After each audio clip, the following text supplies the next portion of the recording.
craft, design, and launch NFTs effortlessly across multiple blockchains. From generating high-quality visuals to enhancing audio, scripting, and minting digital assets, Call AI's advanced tools empower creators of all kinds, developers, designers, artists, and innovators alike. Now available on mobile, Call AI brings everything you need into one seamless platform, giving you the power to create anytime, anywhere. Click the link at the top line of the description. Do not wait.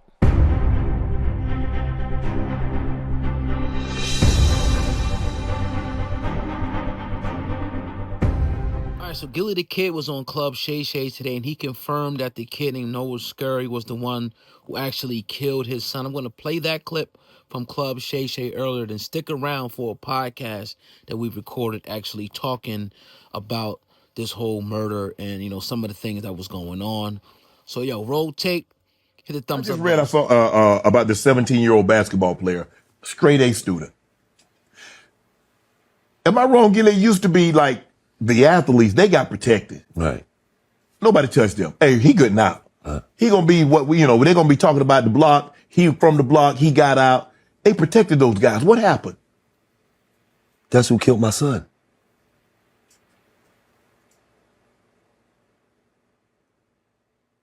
The 17? Yeah. The 17-year-old basketball player that just got shot 17 times? Yes. That's who killed my son. Really? Yes. What was that about?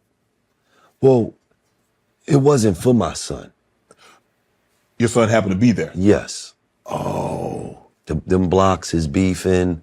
They going through it. My son just so happened to pull up out there 5 minutes. They come to shoot the block up.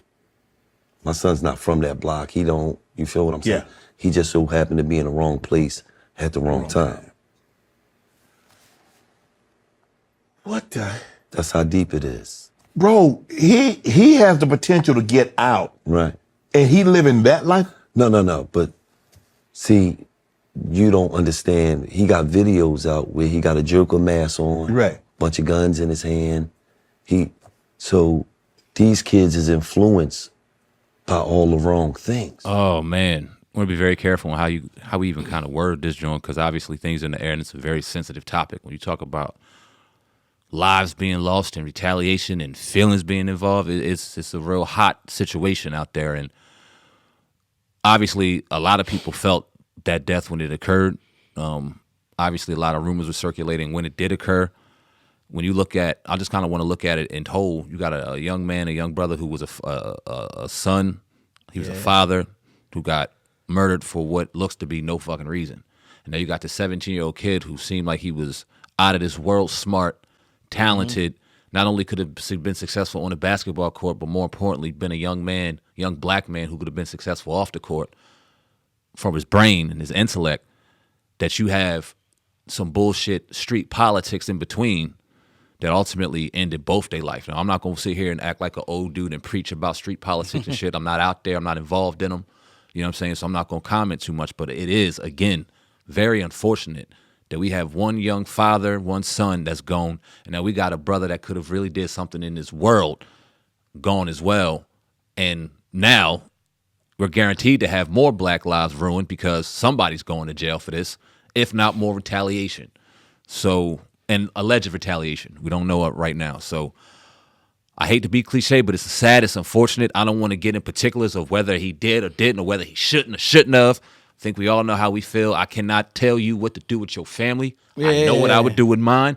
So I can't tell you what to do with yours. So just a sad situation. Yeah, I think we all kind of like, it goes kind of without saying, everybody kind of knew what the situation would be. You know, see, there's the real world, then there's the streets. You know what I mean? Then there's the internet world. And the streets is a totally different place. We don't know what's going on. We don't know this. We don't know that. All I can say is it's sad. It's sad. Even the kid, you know, Noah, he did a music video with him with a Joker mask on, like waving around guns and shit. So what is this like? And it's this culture that's being built up. You know what I mean? This deaf culture that we always talk about. He was doing drill music. You know what I mean? And it's the reality though. That's the scary part about it. It's like his reality came true for him. You're waving around guns. You live by the sword, you die by the sword. You're hanging around in different areas and shit like that. You know what I mean? When most of the time people are doing drill music, they're antagonizing people. They're talking about dead people and things like that. So in a way, you kind of bring this negative energy around you. And it's like you live in a double life. One where you in school, you hooping this and that. Now you doing a drill video. I'm not saying that he deserved to die. I'm not. I would never say that about anybody. But there are real consequences when you're into that street life. It's not. With these, and that's why it's incumbent upon the rappers to show us the real reality. And everything you say about drill rapping, they showing you the real reality of this. They ain't showing you no glamour. It's straight up kill, shoot. I pissed on your grave, F you. It's very dangerous. I guess you want to call it a form of hip hop. I don't know. We debated that. We talked about that. But it's the death culture, and it's something needs to be done about it. I mean, the police love it, obviously, because it's helping them solve crimes and things like that. And I don't think that the law enforcement, I'm not going to speak for all of them, but I would say a portion of them don't really care about black lives being lost. You know what I mean? But some of them probably do. Some of them probably have family and things like that, and they probably, feel the effect because they the one that got to go to the crime scenes. They the one that got to, clean this up. They the one that got to talk to the grieving families, the grieving mothers, and deal with these people, lives lost. And I'm sure that's a stress on them as well. This is why last week's topic was kind of a lot more important than we kind of even gave it credit for. Not that we kind of threw it under the wayside, but it may not have got as much traction as we feel like it deserved. And that's when you see OGs like fucking Jim Jones and Cameron beefing with each other. And I say that to say, like, where's the guidance at? These young dudes out here have zero guidance to where they are out here laying out the crimes that they are committing in real time on wax and putting it out there for people to enjoy for their listening pleasure and then going and doing it. And then we go, well, what are we going to do? What are we going to do? But when they got nobody to look up to, because you got 57-year-old Jim Jones still talking about, how old am I? We going to beef? Well, look at me. I'm just now look at all this. And then you got Cameron laughing and joking. And I'm not just putting them two out there. It's an entire generation of OGs that still think that they young niggas and still think that they don't need or don't have any responsibility or culpability in what's going on in hip hop and what's going on with these youngsters today. Mm-hmm. And now a lot of them, once they get to that point, once they get to where they putting out shit on wax and they gone. Yeah. And it's sad because you want to help them and maybe you can help one or two, so it's worth a try. But for the most part, they gone. It's too late. And then when they go on social media, they can still see 60, 70, 50-year-olds beefing. It's like, man, like, what are we going to do to stop? And it's and unfortunately, the unfortunate part is because I know people, you don't look up to the rappers. That's what they look up to. The reality is that's what they look up to. So we need help from them. We need responsibility from them, accountability from them. Right. And they're not showing it, and it's fucked up.